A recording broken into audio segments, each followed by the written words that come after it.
और देखिए इतना ही नहीं, डींग गैंग रेप पर असम के सीएम एक बड़ा दावा कर रहे हैं। रेप और शोषण की वारदात सोची समझी साजिश है, यह भी यहां पर कहा गया इनकी तरफ से।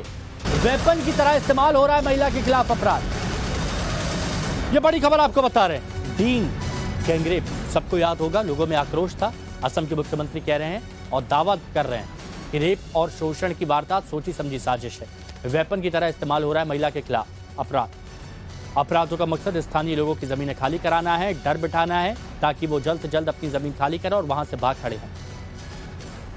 असम के मुख्यमंत्री हिमंता का ये सनसनीखेज दावा है। मुख्यमंत्री के मुताबिक असम में नगांव के डींग में महिलाओं के खिलाफ अपराध लैंड इंक्रोचमेंट की प्लानिंग से जुड़ा हिस्सा है।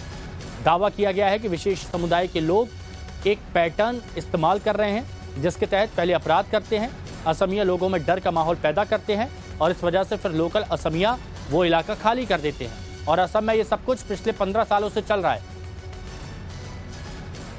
What has happened? There is tremendous pressure on the local Assamese to leave that area.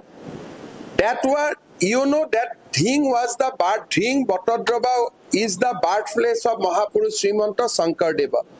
That entire area once 90% Assamese people used to live.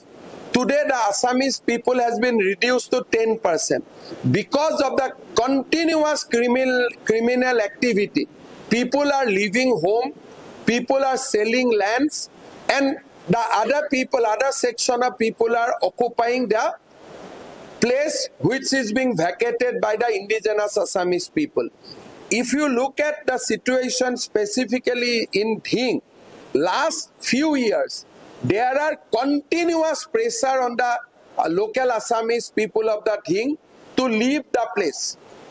And this incident of rapes, this incident of molestation are only not linked with the crime against women. These are being used as a weapon to get the land vacated by our indigenous people. I have seen again and again that in 12 to 14 districts in Assam, we are in minority. The trend is simple. They basically initiated this kind of activity so that our people leave and come out of that place. This is not crime against women only. This is links to the encroachment of lands. Because once these activities are done, the next day people started feeling insecure and they leave that area. This is the pattern they are doing it for last 10-15 years. First you institute a crime, instilled a sense of insecurity among the Assamese people, and they start leave one by one that area. और चलिए अब हम आपको मुख्यमंत्री के डींग rape कांड पर किए गए खुलासे की एक एक डिटेल बताते हैं। सीएम हिमंता बिस्वा शर्मा ने क्या कहा है इस पूरे मामले से जुड़ा हुआ, चलिए ये हम आपको बता देते हैं। तो वो ये कह रहे हैं कि डींग में जो कुछ भी हुआ वो सामान्य क्राइम केस नहीं है, ये दावा कर रहे हैं मुख्यमंत्री। वो ये कह रहे हैं कि रेप और शोषण की वारदात बड़ी साजिश का हिस्सा है, बहुत बड़ी साजिश।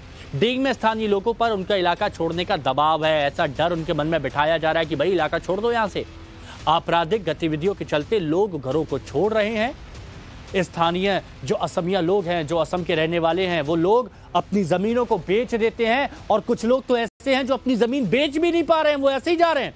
और दूसरे समुदाय के लोग खाली हुई जमीनों पर कब्जा कर रहे हैं, ये कब्जा लिखा हुआ है, कब्जा कर रहे हैं। डींग में पहले 90% असमिया आबादी थी, अब कितनी रह गई है? सिर्फ 10%। 90% से 10%, बाकी लोग इसी तरह से छोड़कर अपने चले गए घर।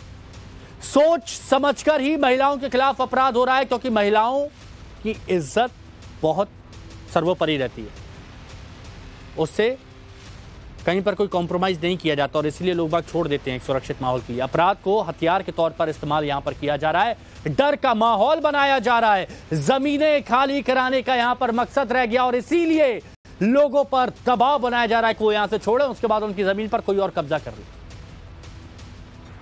देखिए हिमंता बिस्वा शर्मा जो बात कह रहे हैं वो निश्चित तौर पर स्वागत योग्य है कि मुख्यमंत्री स्वयं जो है इसका संज्ञान ले रहे हैं। जिस तरह से सीमावर्ती राज्यों में जनसांख्यिक संतुलन को बिगाड़ने का प्रयास किया जा रहा है वह राष्ट्रीय एकता के लिए, राष्ट्रीय सुरक्षा के लिए खतरा है। इस देश में धर्म के आधार पर विभाजन हुआ है और विभाजन क्यों हुआ?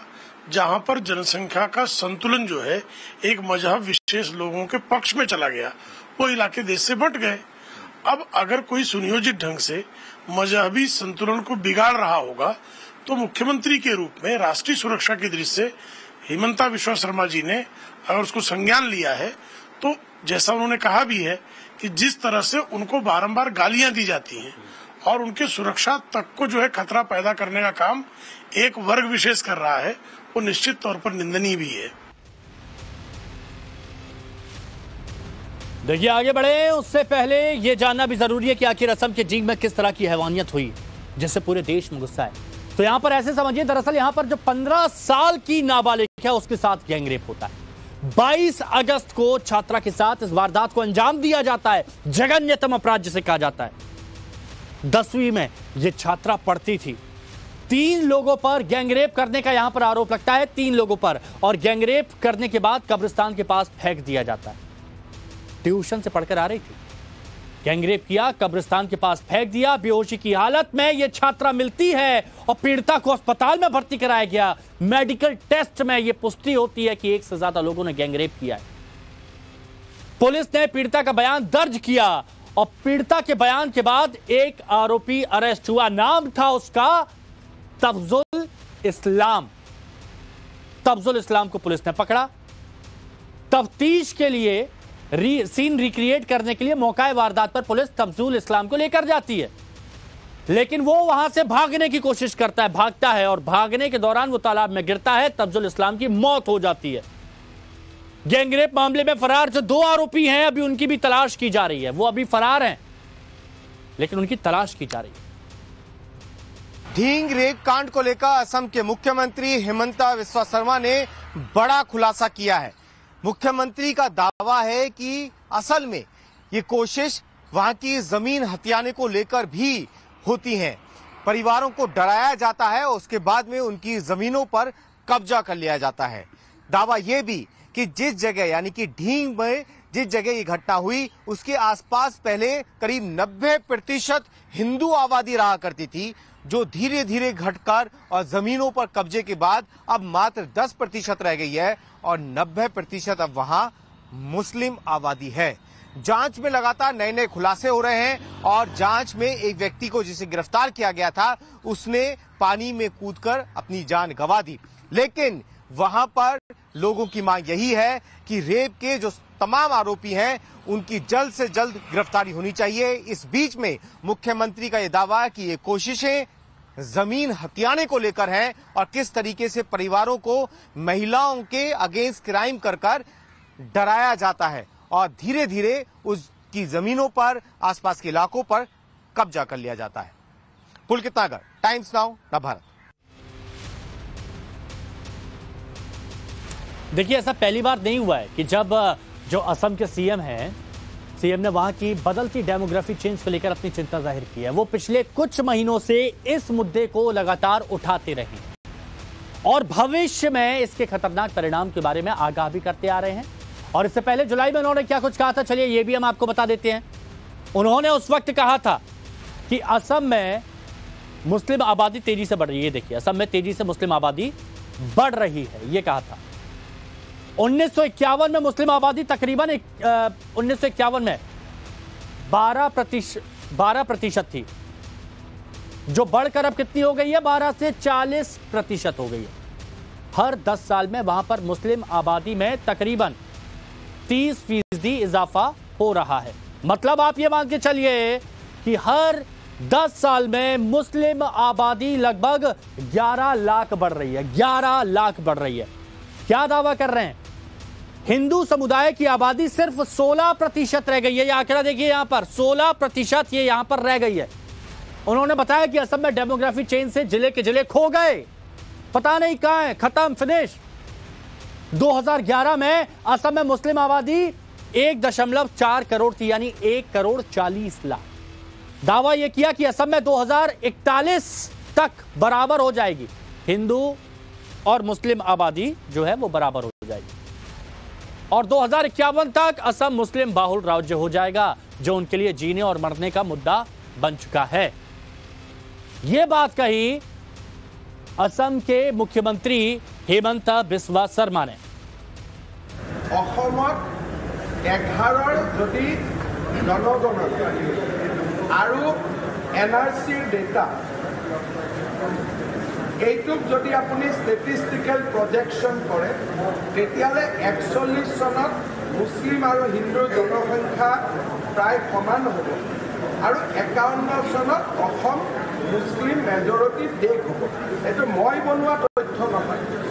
2011 সেন্সাস পৰৱৰ্তী সময়ত এনআৰসিত আবেদন কৰা লোকৰ হিন্দু মুছলমান ৰিলিজিয়াছ ডিভিজন এই দুটাক যদি আমি ষ্টেটিষ্টিকেল প্ৰজেকশ্যন কৰোঁ তেতিয়াহ'লে সেই ৰিজাল্টটো আমি পাওঁ।